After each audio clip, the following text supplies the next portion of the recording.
Hello, this is Jenny Fern, and today I'll be showing y'all the art I have hanging up in my home. Let's start here at the entrance, where we'll see a print of Shelley Bartek's Red Blooms.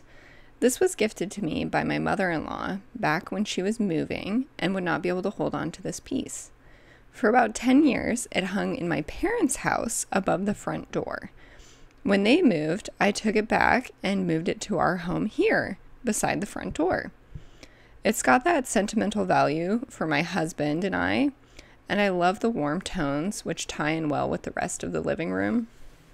Across from the front door is this piece, a needlepoint pastoral scene. My husband and I picked this up at a thrift store several years ago. It makes me feel calm. I love the fall colors, the bucolic simplicity, the fact that it's stitched and that the sky is this cream color.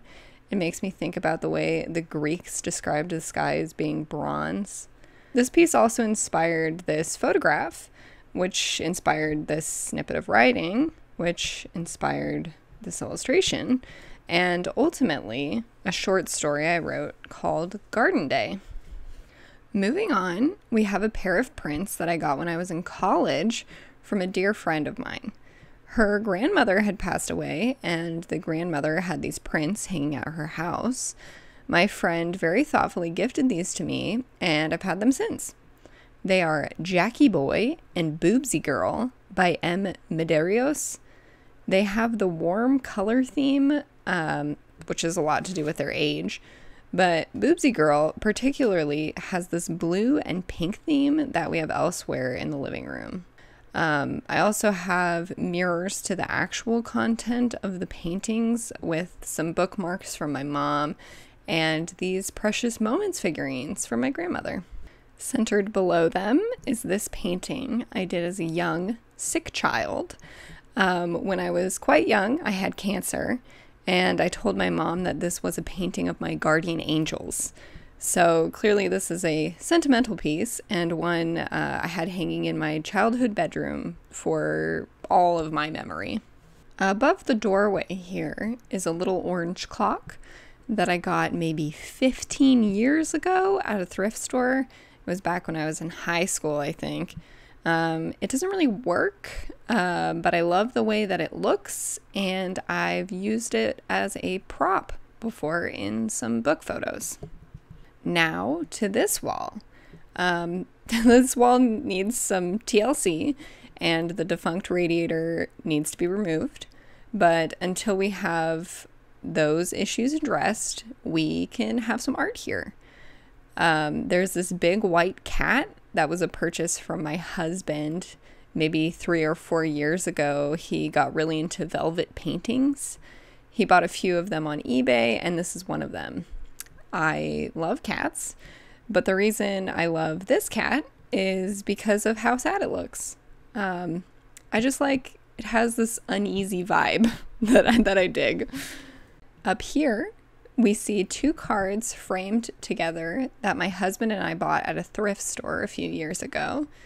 The colors here tie into the blues and pinks on Boobsy Girl, and I really like the image of the 2 cats hugging, but these 2 cards cannot be separated because I have opened up this frame, and these are an anniversary card and a birthday card for the same lucky lady.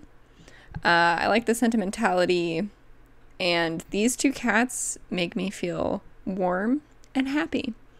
And I also really dig the green aqua frame.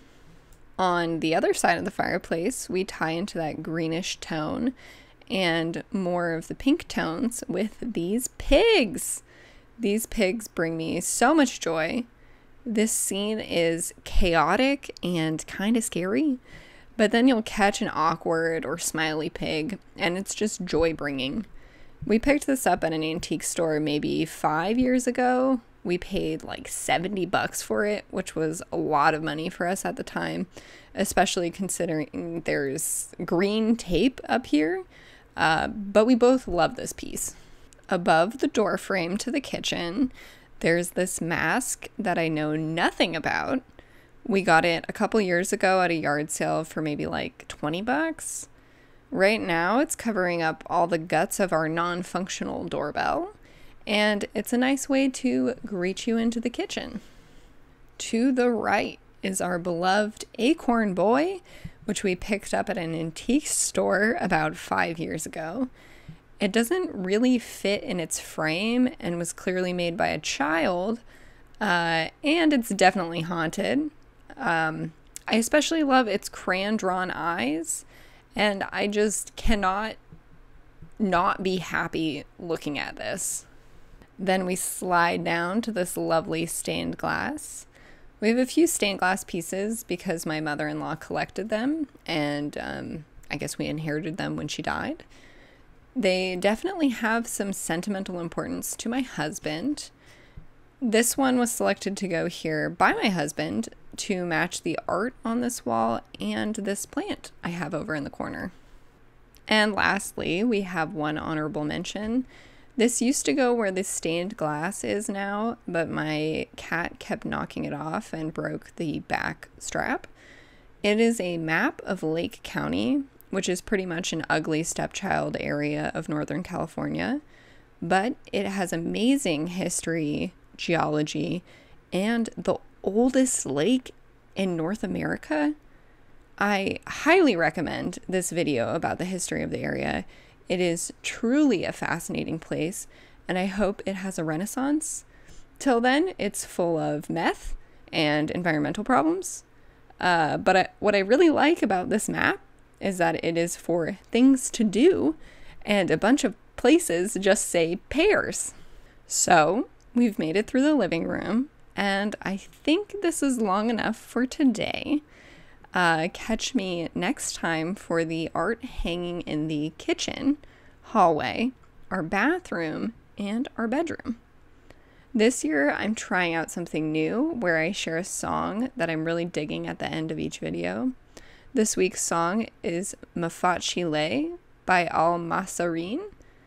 It's a Habibi funk song that is just dying to be a G-funk sample.